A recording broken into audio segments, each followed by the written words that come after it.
Hello বন্ধুরা, আমি কীর্তনের তৃতীয় ব্লগ নিয়ে চলে এসেছি। তো আজকে হচ্ছে রাস, আর আজকে কীর্তন করতে এসেছে প্রীতিকোনা মণ্ডল। তো দেখো আমরা চলে এসেছি, আর কত ভিড় হয়ে গেছে।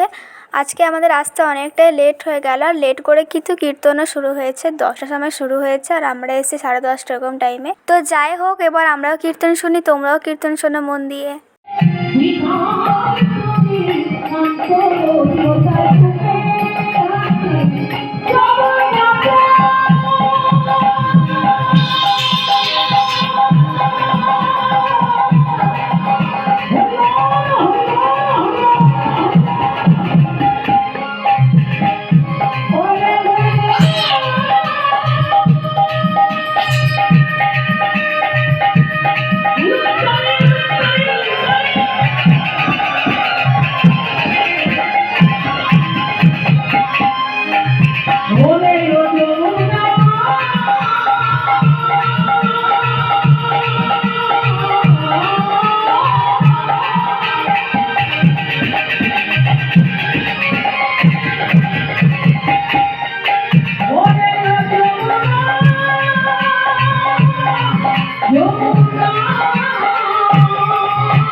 মহাপ্রভু আমার শ্রীরাম স্বামীর মাঝে কুসুম কারণ নিজের নয়নে দর্শন করি, আর নিজের নয়নে দর্শন করে ব্রজ ভাবে বিমল হয়ে মহাপ্রভু আমার কি বললেন, ভুলব না দেখে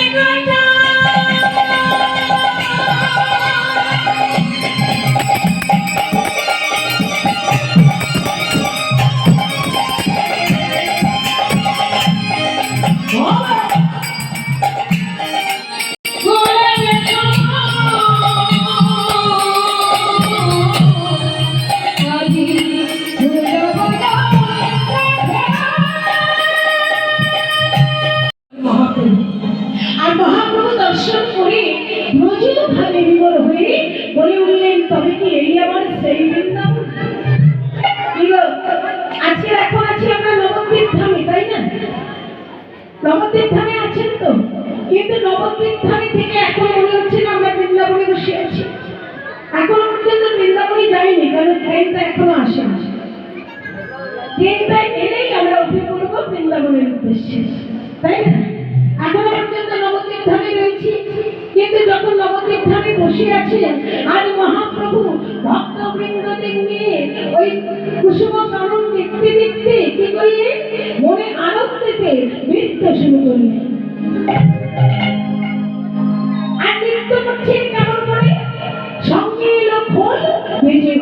করতাল নিয়ে এসেছি করতাল কারা কারা করতাল আনেননি হাত তুলে হরি বল বলুন তো বাবা এতজন করতাল আনেননি একটু আগে খবর দেবেন তো আপনাদের জন্য বেশি করে আনতে এদিকে কারা করতাল আনেননি এনেছেন আচ্ছা বেশ যারা করতাল আনেননি এখন সময় আছে বলে দিন তাহলে করতাল পাঠিয়ে দেব এই করতাল আছে এখন যারা কিনেছেন এই করতালখানি কেউ কিন্তু বসিয়ে রাখবেন আর আজকের দিনে যদি এই করতাল বসিয়ে রাখেন আবার একটা বছর প্রতীক্ষা করে থাকতে হবে তাই না আজকের দিনের জন্য আবার এক বছরের পর আবার এই দিনটা আসে তাই যারা করতাল কিনেছেন এই কিন্তু হেলায় হারাবে সবাই একবার করতাল বাজিয়ে মহাপ্রভুর সঙ্গে কীর্তন শুরু করি এমন করে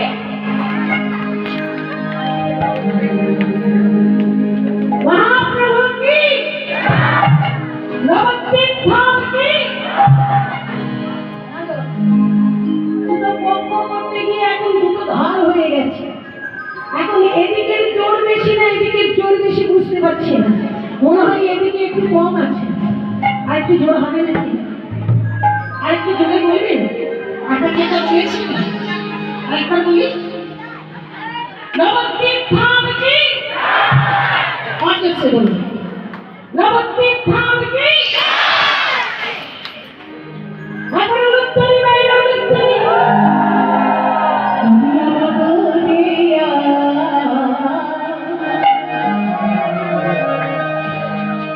নদিয়া নগরিয়া কি আনন্দ রে বন্ধেরো রে ও ভাই তাই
তাহলে বন্ধুরা ব্লগটা এইটুকুই থাকলো, ভালো লাগলে লাইক শেয়ার সাবস্ক্রাইব অবশ্যই করলো। তো দেখা হবে নেক্সট ব্লগে, বাই, থ্যাংকস ফর ওয়াচিং।